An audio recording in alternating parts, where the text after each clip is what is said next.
All right, hello travelers. Welcome to the World's STEM Week. For over 20 years, Reach the World has inspired youth to become curious, confident, and compassionate global citizens using virtual exchange. So my name is Brianna Rowe, and as part of Reach the World's efforts to support teachers and families during the COVID-19 pandemic, we're offering free live stream events with our global community. You can find a complete listing of our upcoming events, our resources, and much more on our website, athome.reachtheworld.org. So today I am really excited to welcome explorer Carolynn Harris to the call.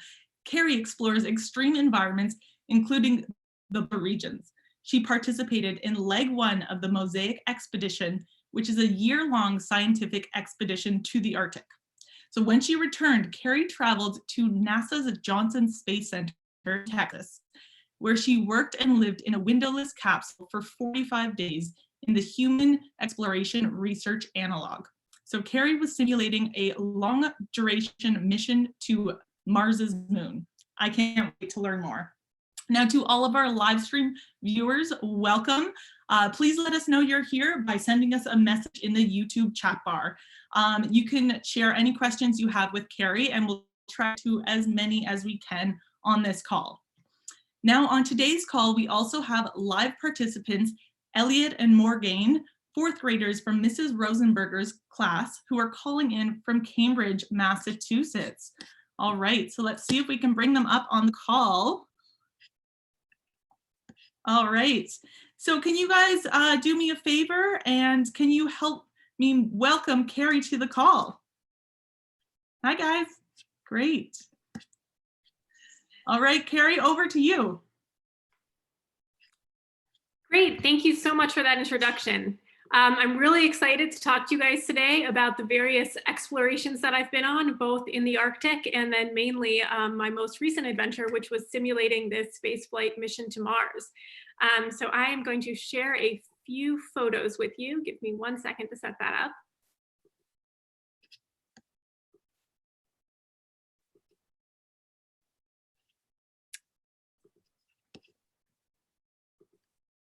All right, are you guys seeing these slides?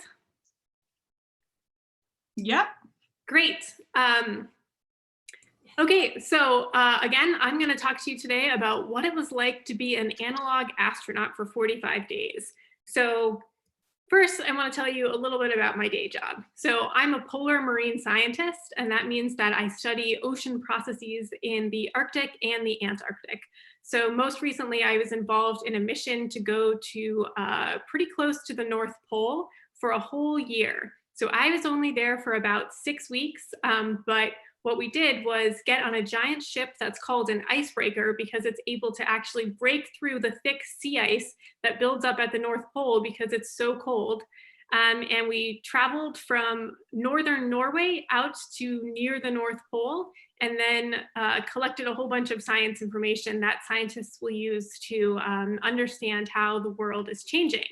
And this information is also useful because we can use what we know about how life evolved and survives on extreme environments on Earth to make inferences about what life might be like on other icy worlds in our solar system, such as Mars or Europa or Titan, which are 2 moons further out in the solar system.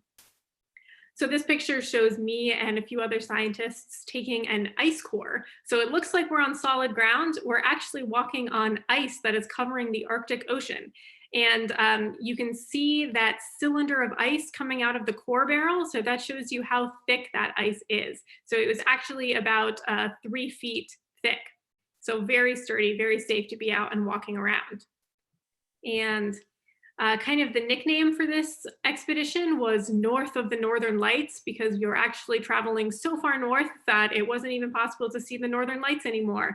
And of course, no expedition to the Arctic is complete without getting to see a few polar bears. So this is a picture that one of my colleagues took from the ship. We saw this is a mama and a baby polar bear that were playing at the edge of the sea ice that was broken up by the ship's activity. So that's what I do for my day job. But when I came back from this expedition, I was lucky enough to get to take a few months off from my day job to participate in a NASA analog mission. So NASA runs a few different spaceflight analogs. The one that I was involved in is called HERA, which stands for the Human Exploration Research Initiative, or Research Analog. And so the purpose of this is to learn how to improve spaceflight for real astronauts as NASA prepares to send astronauts to the moon again and eventually to Mars. So you can imagine that keeping astronauts safe, healthy, and happy during the 2-ish years it's going to take to go to Mars is really, really important, because astronauts need to be functioning well physically and mentally in order to do their job. So one of the things they look at on these missions is individual performance and then team performance. So how all of us analog astronauts as individuals are doing on our various mission goals, and then how we're working together to get along and to make the mission be successful. So this was a really important and fun mission to be part of. The mission that I was part of took place for 45 days. So this picture is showing my whole crew standing in front of our spaceship habitat. So the first thing you can notice is that it's pretty small. It's about 600 square feet, which is around the size of a 1-bedroom apartment. So you can see the area in the background is where we lived for 45 days. So it has one main habitat section. It has 2 floors. You can see the stairs on the outside leading up to the 2nd floor. And then it has this hygiene module kind of sticking off to the side. And so there's 6 of us in this picture, and that's because 6 of us trained for about 3 weeks at the Johnson Space Center in Houston, Texas, to prepare for this mission. But only 4 of us actually completed the mission. So we had 2 backup members who were there, just like for real space missions, in case anything went wrong with one of the prime crew, someone would be trained up and ready to jump in and fill that spot so that the mission could be successful no matter what. So I'm going to talk to you a little bit about what it was like to get to experience this. And probably the question I get asked most frequently was if we had zero gravity like they do in real space. And unfortunately, we haven't found a way to simulate that on Earth yet. So we did have normal Earth gravity the entire time, although it would have been really cool to be in zero gravity. And I hope that sometime in my life I get to experience that. So after our weeks of training, it was time to blast off into space. So all of our friends and family and some community members from the Johnson Space Center came to the building where the simulation was taking place and had a big celebration for us. We counted down just like they do for real space missions. And then we went into our capsule and closed the door. So just to give you a sense of the actual space that we were working with, because this was pretty small, this picture shows the science deck, which was our 1st floor and housed a lot of the equipment to do the various science experiments and technical stuff, such as flight simulations that we did. So that kind of cylinder looking thing in the center is actually an elevator that goes between the 1st floor up to the 2nd floor. There's also a ladder, so we mainly climbed up and down the ladder instead of using the elevator unless we were carrying a bunch of heavy stuff, which again is a problem we had on Earth, but astronauts wouldn't have in space because they would have no gravity. This is a picture of the 2nd floor, which was the living area, which is where our kitchen was and where we kept our laptops. Each crew member had a laptop for us to do things like read the newspaper or type letters to friends or keep track of the various science experiments that we were doing. And then this also shows the sleeping quarters. So each person had their own little bunk area where we slept in a sleeping bag. So you can see the main one in this picture here is my bunk where I slept. And then off to the sides, you can see 2 other enclosed areas in cargo netting, which is 2 of the other bunks. So there really wasn't a lot of space here. If any of you guys have been on a camping trip, it felt kind of similar to that in that we're all sharing this one tiny environment. And so yeah, you kind of get to know each other pretty quickly and have to be really respectful of everybody's space needs, and kind of give each other a lot of mental privacy because we didn't have a lot of physical distance or space from each other throughout the entire mission. This is a close-up of our kitchen area where we made all of our food. So one thing we like to say is that cooking in space is really easy because all you do is add hot water to something. So again, if any of you have been camping and eaten dehydrated meals, a lot of the food we ate is very similar to that. Some of it actually is the exact same as dehydrated camping meals that you can buy to go on your own trip. Um, so this picture on the right here is showing what 1 day's worth of food for 4 people looked like. So we were pretty lucky on this day because it was an Oreo day, which was always exciting. Sometimes we had different treats like peanut M&Ms was a popular one. Nutella was one of my favorite days. So our food was on an 11-day rotation. So during the 45-day mission, we ate the same 11-day food allotment 4 times. So it was actually a pretty wide variety of foods. So I didn't find myself getting tired of eating any one thing. And a few of the things we ate, I actually like so much that I've eaten them in my normal life since I've gotten back. One of my favorite things we ate is an instant muffin, which I don't know if anybody out there has tried before, but it's this cup where you just add hot water to muffin batter. And this was the one exception to the hot water rule where we did have to put that into the microwave to cook it. And probably our most prized possession for all of my crewmates was our coffee supply. So we were all very big coffee drinkers and we had a limited supply of coffee. So we were really careful to literally weigh out the amount of coffee that we were eating each day to make sure that it could last for the entire mission. Each person had a little cubby that you see here, which is where we kept things like our clothes, any books that we brought, or our personal items that we needed access to throughout the day. And so this is showing 3 of those lockers, and you can see that we all decorated them with pictures from home. One of the hardest things was not being able to talk to our friends or family for 45 days. So bringing things like photos, and then a few of us brought letters that our friends and family had written beforehand for us to open during the mission, really went a long way to improve morale and help keep our spirits up throughout the mission. So what did we actually do for 45 days? That's a long time to just be sitting in one room. I'm sure given the current situation, some of you might be experiencing what it's like to not really be able to leave the house that much and to not have that much going on. So that was one of the hardest things. But it's really important when you're on a long duration spaceflight mission to make sure that your spaceship, which is also your home, is functioning and going to be a safe environment. So we spent a lot of time doing home improvement, which meant that we would fix systems as they broke and then just do normal maintenance on them to make sure that they didn't break. So this picture is showing me and one of my crewmates doing a little bit of maintenance on our spaceship, which took up a fair amount of our time each day. Real astronauts on the International Space Station spend about 70% of their time just maintaining the space station and not working on other science projects. So it's really mission critical. We also spent a lot of time simulating piloting a crew exploration vehicle. So the first part of our mission, when we were transiting from Earth out to Mars, we were just training to use this to make sure that when we got to Mars, our crew was all ready to be able to pilot the spaceship without any mistakes.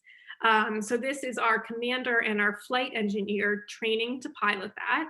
And so while they were piloting this vehicle that would take astronauts from the main spaceship to Phobos, which is one of Mars's moons, myself and another crewmate were learning how to do a simulated spacewalk. So a spacewalk, which is also called an EVA, which stands for extravehicular activity, because NASA loves acronyms, is probably the coolest part of being an astronaut, both a real astronaut and an analog astronaut. So this was by far my favorite activity. This little room that we're sitting in is called the airlock. So some of you might know from various space movies that whenever anyone goes from inside of the spaceship into outer space, you have to go into an airlock and depressurize it so that you're equalizing the pressure in the airlock to the outside world so that you don't get just blown apart once you exit the spaceship. So this is probably one of the more unrealistic things about space movies, because it always happens really, really quick in the movies. But in actuality, this process can take upwards of an hour. And so we simulated how long this would take, which meant that for a long period of time, me and my crewmate were just sitting in this room waiting before we could actually do our spacewalk. But once the depressurization was done, we put on these virtual reality goggles, and it was like we were actually on Mars's moon Phobos. So we could use this Xbox controller to fly down to the surface, and then we would spend a few hours walking around and collecting geologic samples. So we collected rocks and then sediment samples. So sediment is just a fancy word for the dirt, basically, that's on the ground of Mars's moon. So we would take those samples, bring them back to the spaceship, and then we would analyze the samples on our way back from Mars to Earth. So this was by far my most favorite activity of the whole simulation. So like I said, we also did a lot of other science experiments. You can see in the lower right-hand corner, the guy with the blue gloves sticking into the box. That's what we use to analyze rock samples from Mars, because when we collect these samples, we don't want to expose them to anything from the Earth that might contaminate them or change the geology or potentially any chemistry or biology that's going on. So we have to protect them from ourselves and from our environment. So that's what that little box does. It just keeps the rocks totally isolated from us.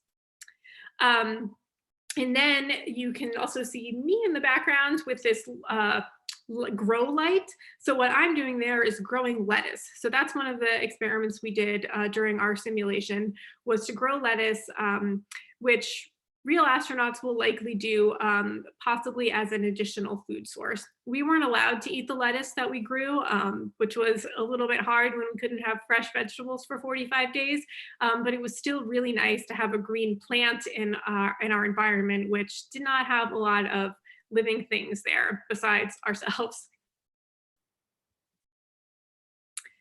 And of course, we definitely had time for some team building activities like playing games.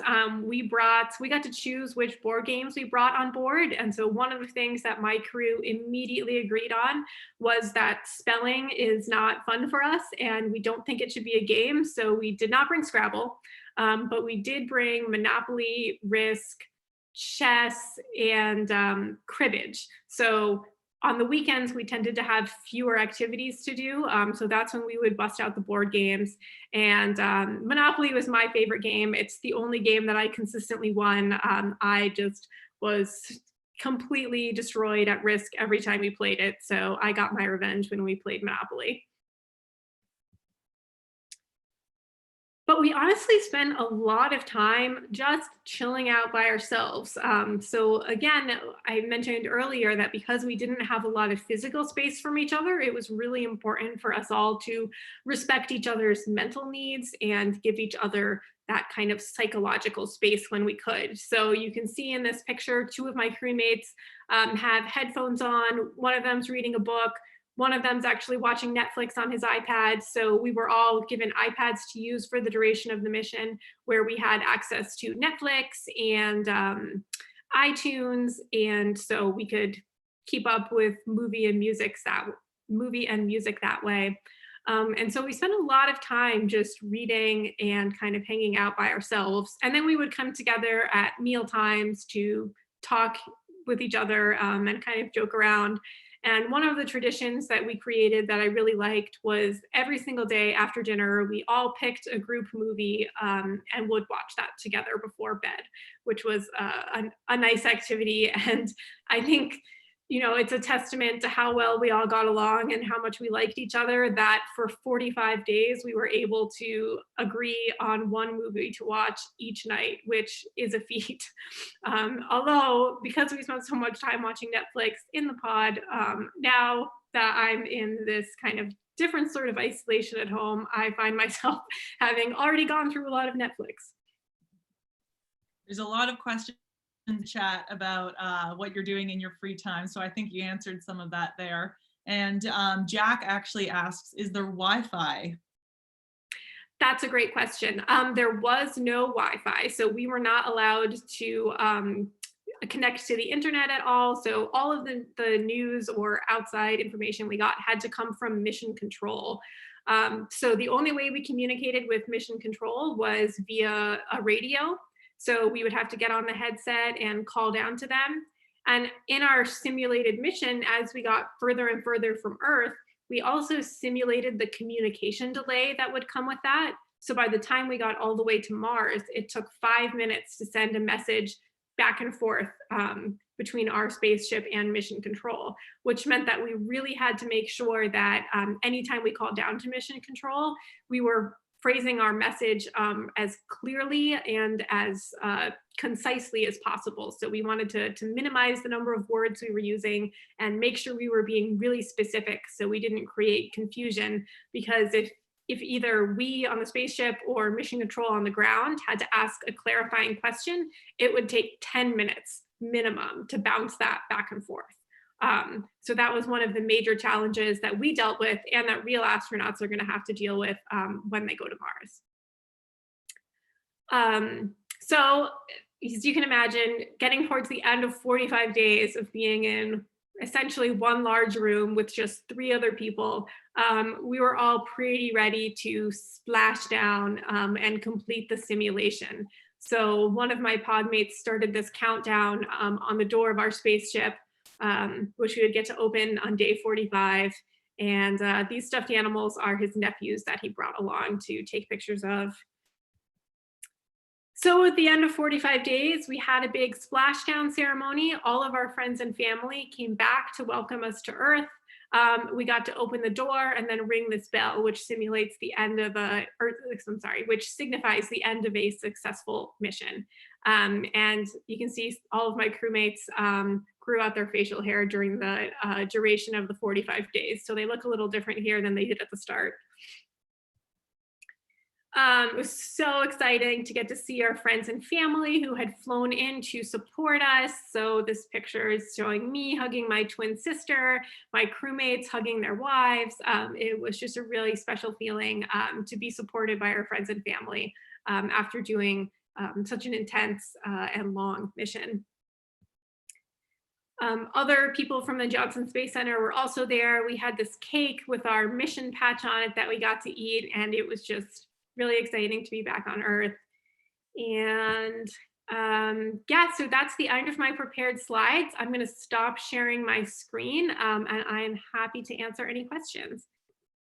Wow, that's great. Thank you so much. 45 days without seeing your friends and family. I can't even imagine.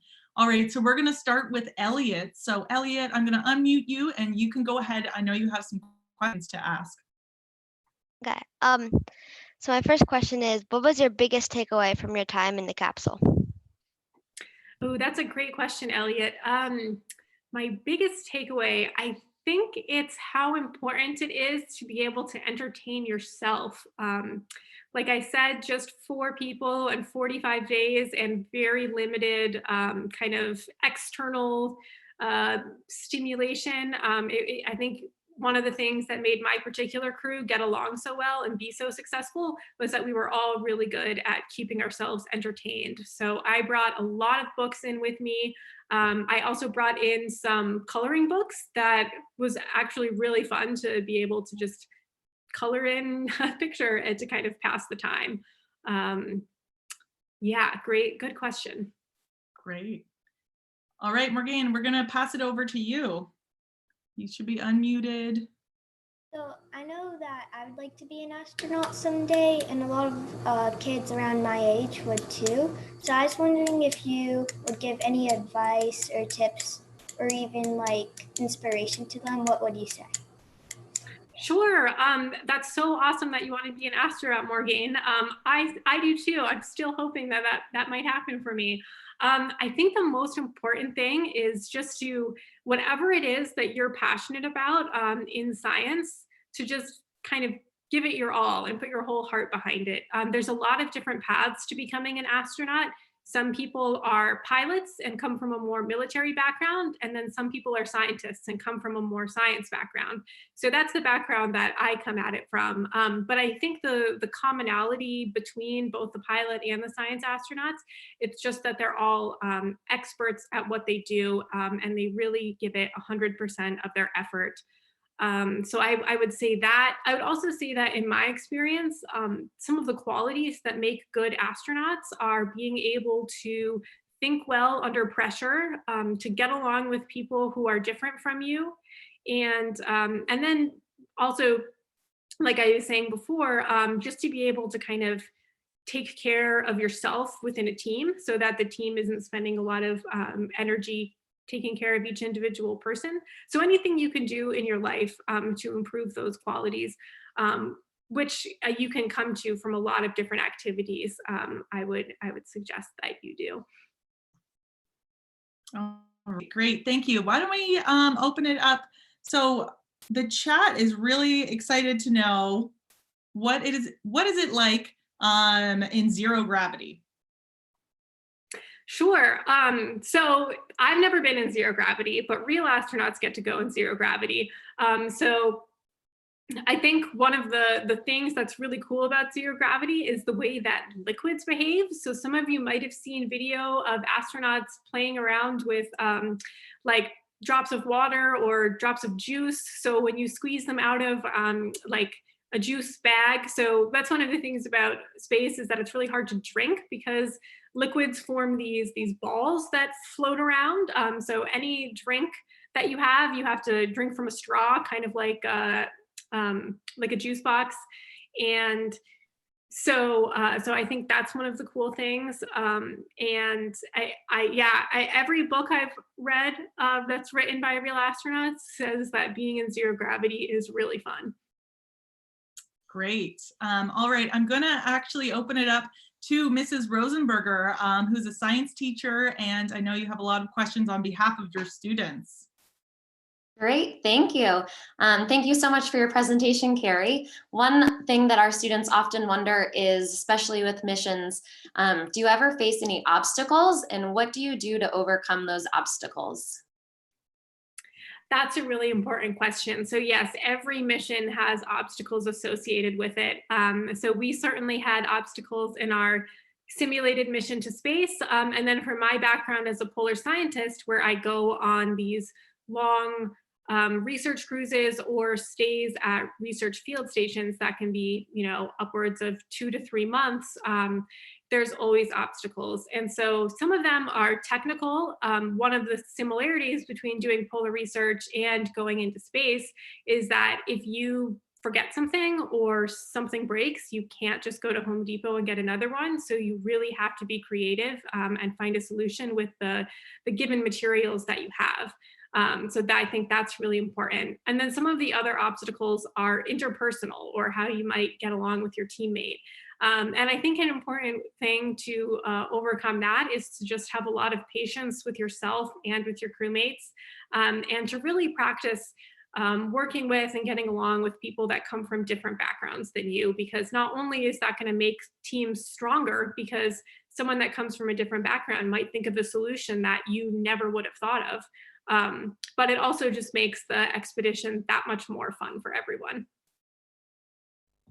Great, thanks. So we have a question from the chat. Malik asks, were you ever scared in the spaceship?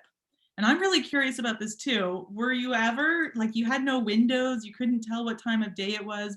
How were you really feeling? Were you ever scared?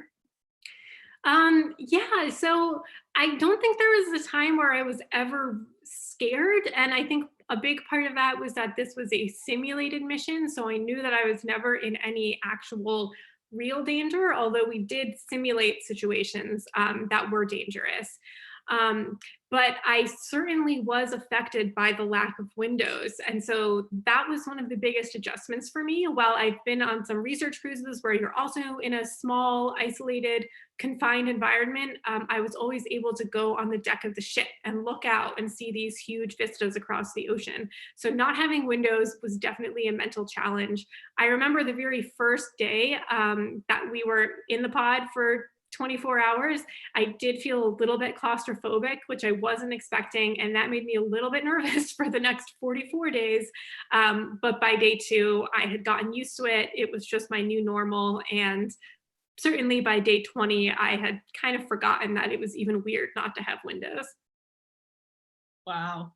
All right, now let's ask Elliot and Morgan. What would you guys, could you imagine not having windows for 45 days? I'm curious to hear what you guys think. Let's start with you, Elliot. Well, I mean, I can't really imagine that, especially because just looking around my house, I right now see like 7 windows. So, just in this room. So it's also like you don't get to see outside or be outside even. So I guess that's just something that I haven't really dealt with before. Yeah, how about you, Morgan? Yeah, I think it would be really hard for me to just not live, like go outside and see the beautiful views outside, but also like what time it is, like the daylight and when the moon sets would be hard to. Yeah. Yeah, interesting. All right, you guys, I know you guys have more questions. Let's see, Elliot, do you want to go? Do you have any more questions? Let's see. Yeah, so one of them is over the course of the simulation, how have your feelings about it changed? And based on that, what would you do differently if you were to do it again? That's also a really good question. Definitely thought about the things that I packed, and I think I would pack differently if I were to do it again. For example, we weren't able to do laundry in the space pod at all, so we just did our laundry in the sink, and that's actually kind of similar to real astronauts, except real astronauts, when their clothes get dirty, they just throw them out and get new clothes. So I would pack more like exercise clothes that were quick dry, things like that. I think I also would bring more a wider variety of games. We got kind of bored with some of our games by the end.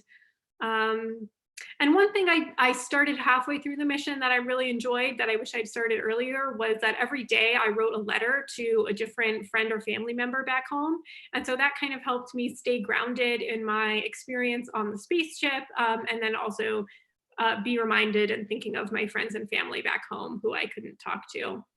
And Morgan, I also wanted to mention that you brought up a really good point about how we don't have any sunlight because we have no windows in the spaceship. So our diurnal cycle, or kind of your brain telling you when it's time to go to sleep and when to wake up, is actually something that's really important for astronauts to get used to. So one of the things that we did was we had different lights that we turned on and off.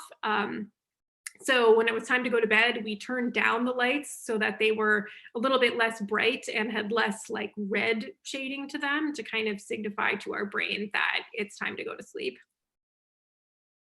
Wow, sounds like it sounds like that's what they're studying, is how this is impacting your body and your mental state.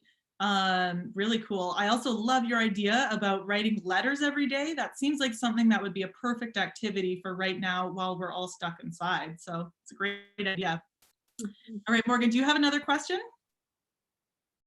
Yeah, I was wondering like how you would keep your hygiene up and like how all of your personal things you do every day just change when you're in an enclosed capsule for 45 days. Yeah, so we were actually pretty lucky. So I guess one thing I didn't say was that our entire daily schedule is totally controlled by mission control. So each morning we would get a schedule from them that down to the minute would tell us what to do throughout the day. So when our scheduled maintenance activities were, when our flight simulations were, and then also when we could exercise and when we could shower. So every other day we were able to ride an exercise bike for half an hour, which was really great. I really looked forward to that because you don't even get many steps in a pod that's 600 square feet. And so every day after your exercise period, you had half an hour of hygiene time. And so during that time, you could shower, do your laundry if you wanted to, brush your teeth, that kind of thing. So Mission Control actually made it really easy to make sure that we were maintaining our hygiene. Wow, that's great. All right, we have another one from the chat. Let's see here. We have Christian wants to know, how far can the best spaceship travel right now? And how long would it actually take you to get all the way to Mars? Yeah, so right now it would take about 8 months to get to Mars. So that's a really long time. And so a round trip journey is going to take upwards of 2 years. So we took the length of that mission and then squished it down into 45 days for the simulation. So kind of the timing and the pace of the mission was similar to what an actual mission would be. It was just much shortened. And as for your question about how far the best spaceship can travel, one of the cool things about space is that once you get something moving, it's not going to stop moving until it either uses its thrusters to change course or until it crashes into something. So once you get a spaceship moving, it can actually just keep going pretty much forever. Wow. All right, I'm going to ask everybody in the YouTube chat, let us know if you would like to go to Mars, if you would be up for the mission. Now I'm going to ask everybody who's in the call, give me a thumbs up if you would go to Mars, or thumbs down if you wouldn't. Ellie's not going to go to Mars. That's a long time to get to Mars. Oh. All right, we're almost out of time. One question that we always ask all of our participants is, after COVID is over, where would you like to travel to next? And it sounds like you might be wanting to go to Mars, but what's next for your adventures? That's a great question. Yeah, if Mars was an option, I would certainly go. But I think during this shutdown, I'm thinking a little bit closer to home. So actually my twin sister also lives in Cambridge, Massachusetts. I haven't been able to see her since I got back from this NASA simulation. So I would actually love just to go to Cambridge and get to see her. Great. Now I do have to ask one more question, just came through the chat, which I really love. Malik asks, did you know what was happening in the world when you guys were in the capsule? It sounds like you got out March 9th, so there was a lot going on in the world. Yeah, so we had some idea. Mission Control actually sent us up copies of the newspaper USA Today a few times a week, so we could read that. I actually read it cover to cover every morning when they gave it to us. So we knew a little bit about what was going on, but we did not realize the extent of what COVID was becoming until we came out of the capsule. So that was an interesting experience to come out of isolation and then almost immediately go into this new type of isolation, if you will. Right. Wow. How interesting. Well, thank you so much for sharing with us today. That's all the time we have for today. Thank you so much, Carrie and Miss Rosenberger and Elliot and Morgan. And I'm going to open it up for us all to say a big goodbye. And if anybody wants to check out more events at Reach the World, you can visit at home.reachtheworld.org. All right. Thank you all so much. Thank you. Bye, thank you. Thanks for having me. Thank you.